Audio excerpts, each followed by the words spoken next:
This is my audio presentation for my dramaturgy report on A Strange Loop, written by Michael R. Jackson. A Strange Loop, a musical within a musical within a musical. A Strange Loop was written entirely by Michael R. Jackson, including the book, the music, and the lyrics.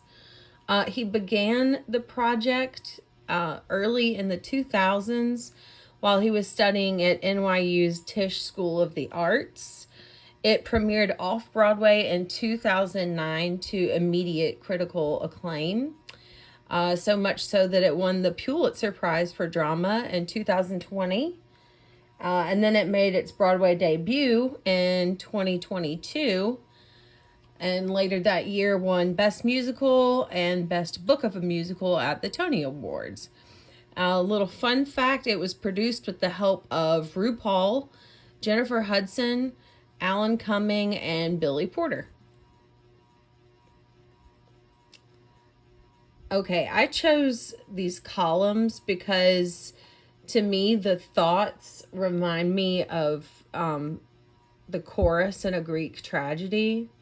So that's why there's columns, because that's what it reminds me of. So the players, you have Usher. He's our main character. He's in his early 20s. He's fat, black, and queer. He is an usher at a Broadway production of The Lion King and is based on Michael R. Jackson himself. There's also Usher's thoughts, numbers 1 through 6, and they embody different types of characters, both real, such as his parents, and imaginary, such as like his inner white girl. The thoughts are played by 6 distinct actors, and they all play varying characters throughout the show. Okay. So it was written over the course of many years. Like I said, he started in the early 2000s when he was at Tisch. And he worked on it until the late 20 teens, until about 2016. The show takes place in the present day, but because it is a metafictional and non-linear, because it takes place inside of Usher's mind, it is therefore timeless.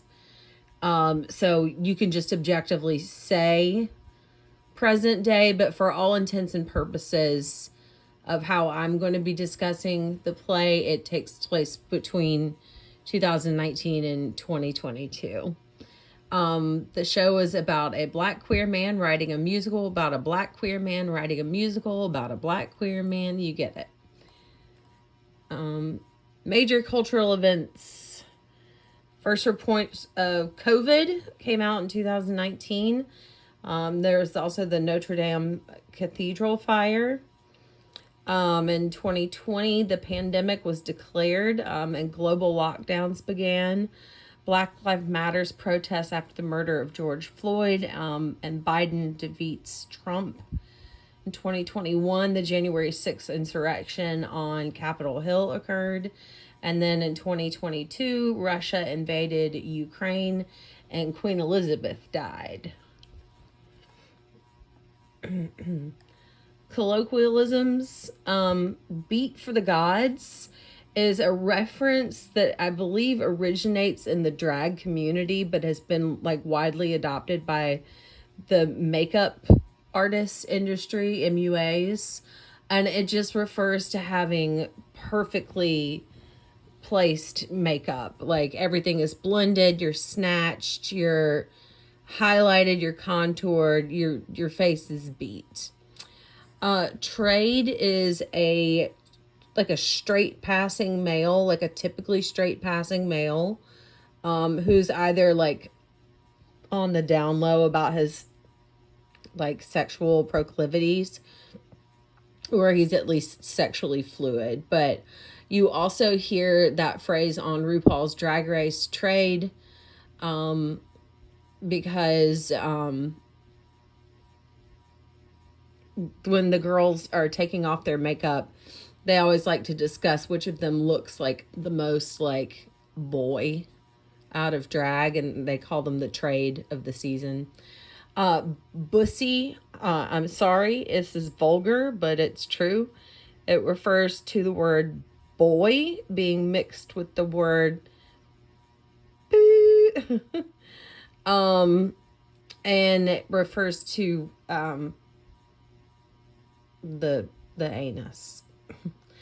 And receipts is also a Drag Race reference. All of these are actually. Receipts means that you can prove something. Like if someone is like spreading gossip or something like that, and then they go and they talk crap behind somebody's back and they're like, they try to deny it, you can be like, oh no, I've got the receipts because maybe somebody sent you a screenshot of it or something like that. So receipts, that's just one example. Social mores. Gay marriage had become legalized in 2015. RuPaul's Drag Race had earned its 7th consecutive Emmy for Outstanding Host for a Reality or Competition Show in 2022, making, I didn't put this on there, but that actually made RuPaul the most honored Black man in the Emmys ever. Black Lives Matters protests were erupting across the United States in the wake of George Floyd being murdered by the police. Apps like Tinder and Grindr, TikTok, and Twitter reached peak popularity. Grindr in particular is probably the app that Usher was using when he was looking to hook up with people. It's sort of like the gay male version of Tinder. And it's not usually for dating. It's more straightforward than that. Increased conversations about mental health issues. People are starting to get more comfortable talking about like trauma and things that trigger them and like things that bother them. And then COVID, of course, changed the world forever as we know it. Major plot points. We meet Usher as he works as an usher at a Broadway production of The Lion King, where it reveals he is writing a musical about a gay Black man writing a musical. He is greeted by his intrusive thoughts, 1 through 6, who guide, mock, and challenge him throughout the show. Usher begins to struggle with his identity and what it means to be fat, Black, and queer in America. And then begins to struggle with his self-esteem and his identity, and starts engaging in some risky and degrading sexual encounters for validation. Sometimes we do, sometimes people do things that they don't really want to do just to feel something. And I think that's what was happening with Usher. So after these hookups, he starts feeling guilt and shame, and starts to reflect on his parents and the expectations they have on him as a Christian, and to portray like the Black community in a more positive light. Then there's a segue where he reflects on Tyler Perry and his influence on like Black media and how that conflicts with Usher's desire for artistic integrity. And then his thoughts via the voice of his mother kind of tell him to write a gospel play. So then he confronts his thoughts at the end. And the show ends where it begins, more or less, with Usher having a greater understanding of who he is, but he like re-enters the loop again. Memorable songs, intermission song. We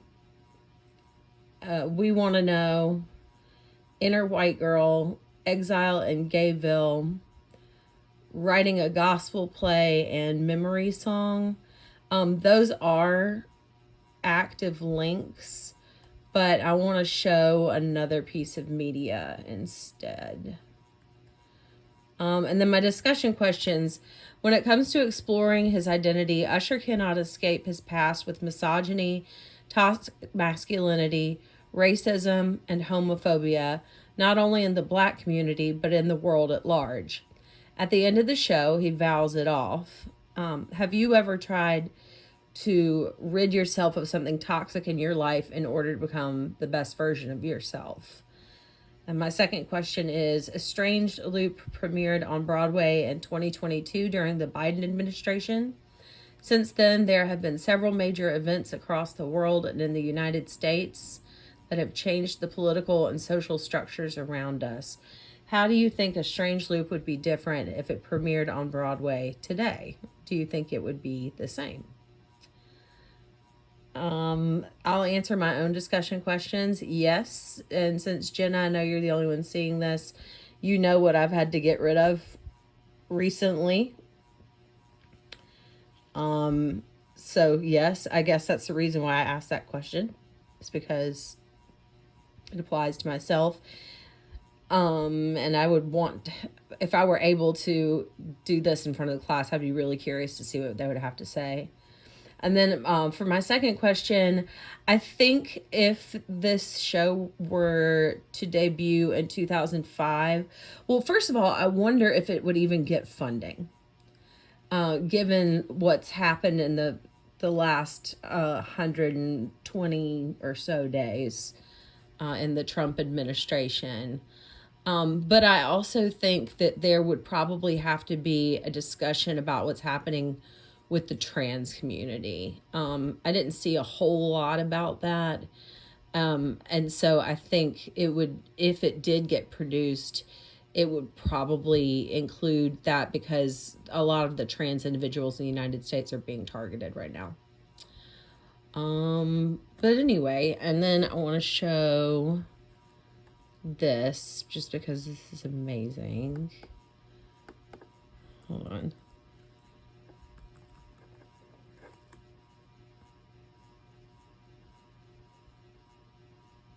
Sorry. I'm going to put the hyperlink in there, but I forgot and I figure you want to watch all this.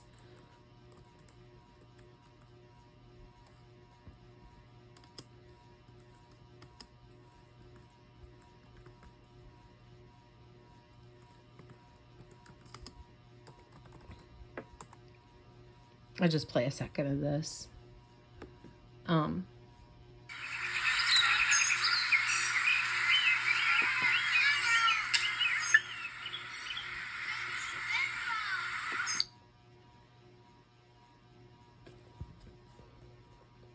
This is NPR's Tiny Desk Concerts.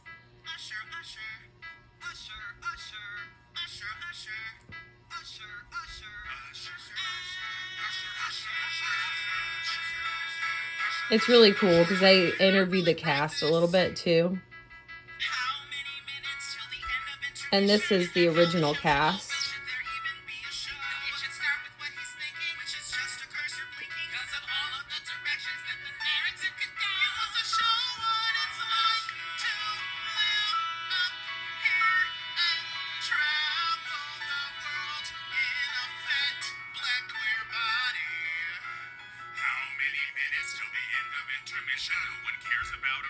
Anywho, let's see.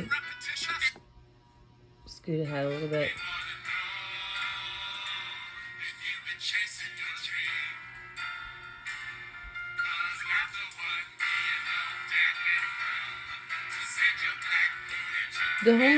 The whole thing is only 20 minutes long. But it's a good like snippet of like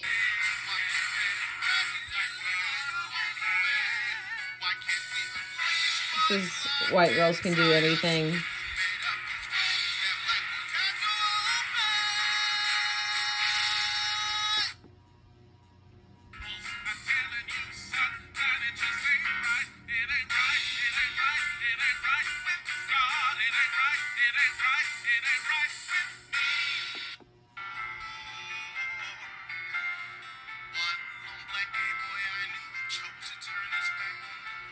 Anywho, it's really good. I watched the whole thing and it gave me a good like before I read the play, I watched this just to like see what was up. Anyway, thank you for your time, and this was my presentation. I'm going to hyperlink the Tiny Desk concert into my slideshow and send it your way along with this. And yeah, thank you very much. Bye.